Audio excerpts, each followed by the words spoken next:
So in our last video, we had talked about the frequency multiplexing. That is where we stopped it. So we shall continue further with the other discussion, which is on the next kind of frequency demodulation, which is called the phase lock loop. Now this is quite an interesting one, okay, because whenever the carrier frequency of the transmitter and the receiver, they don't, basically synchronize with each other, the phase lock loop actually does the job of removing this kind of problem that exists. And it is also, one of the best frequency demodulation circuit that we have got. So PLL is basically a negative feedback system that consists of three different components. One is a multiplier, other one is a loop filter, which is also a low pass filter, and the third one is a voltage controlled oscillator. If you can remember, voltage controlled oscillator is also one of the kind of frequency modulation technique, which is called a direct method. A simple Hartley oscillator with a variable capacitor will make that particular circuit as a frequency modulator circuit. So the same thing is used even here also, a voltage controlled oscillator. Now who is controlling the oscillations of the VCO? It is V of t. And where is V of t coming from? The output of low pass filter. So initially, if you ask what is the output of the low voltage controlled oscillator, I would rather say it is nothing but now as I said, VCO is also equivalent to a FM. So what we can understand is, let me put that here. Okay, let me come back to this.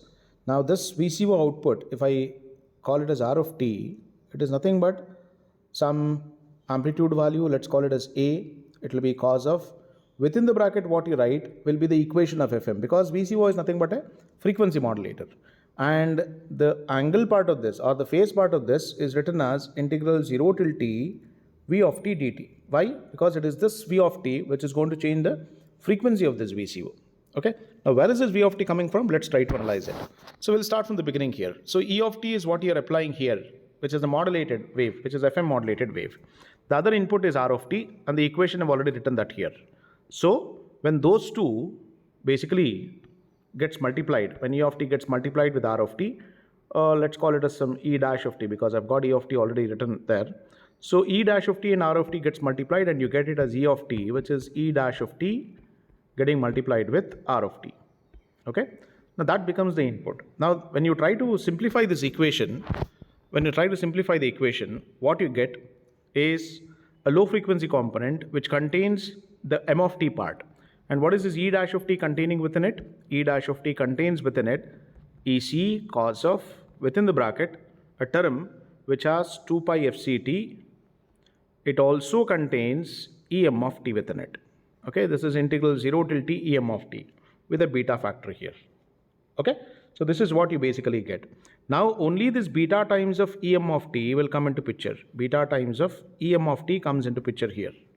So what are we trying to understand now? The output of the low pass filter would be containing only Em of t part. Now that's an interesting thing, because the entire operation is making me to get the required signal at the output of the low pass filter. And why is this feedback thing required here? So any change in the phase that happens will be nullified by this, and only Em of t part will be retained. So that's the reason why this kind of setup is used in the frequency demodulation or FM demodulation. Okay. So going on to the next one. So based on the equation what you get, you can write what is called the nonlinear PLL block diagram. So this entire equation is out of the equation what we just wrote in the previous slide. So you'll have two phase. One is phi1 of t, which contains integral 0 till t Em of t dt. Okay. So coming to the other part, that is this one. This contains within it phi2 of t, which will be integral 0 till t V of t dt. So these are the two phases that comes into picture here, and it generates phi e, which is nothing but phi1 of t minus phi2 of t, and a sine component basically gets appended to it. 2 pi k naught is also getting multiplied, and later on you pass it through the low pass filter, which is basically d by dt part, and you will get phi2 of t. And finally then you have a scaling factor, which is 1 over 2 pi k v, which is V of t, and that V of t is nothing but your Em of t. So this is how the demodulation process happens. Now in this particular block diagram, that is in this previous block diagram, which becomes the nonlinear part? It is this sign which is making this thing to become a nonlinear. Okay, now if you say sine theta, let us say, and if theta is very, very small, what will happen? The sine theta reduces to only theta, isn't it? Correct? Now, this concept is what is basically used.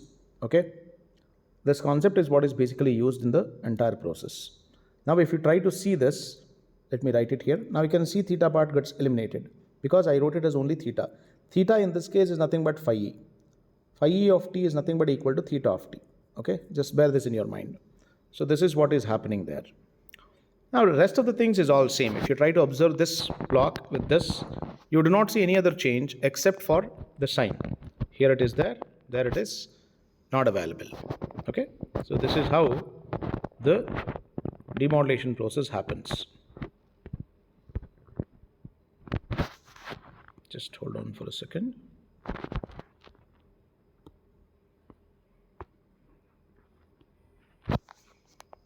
Okay. So moving on to the next one, which is about the super heterodyne receiver.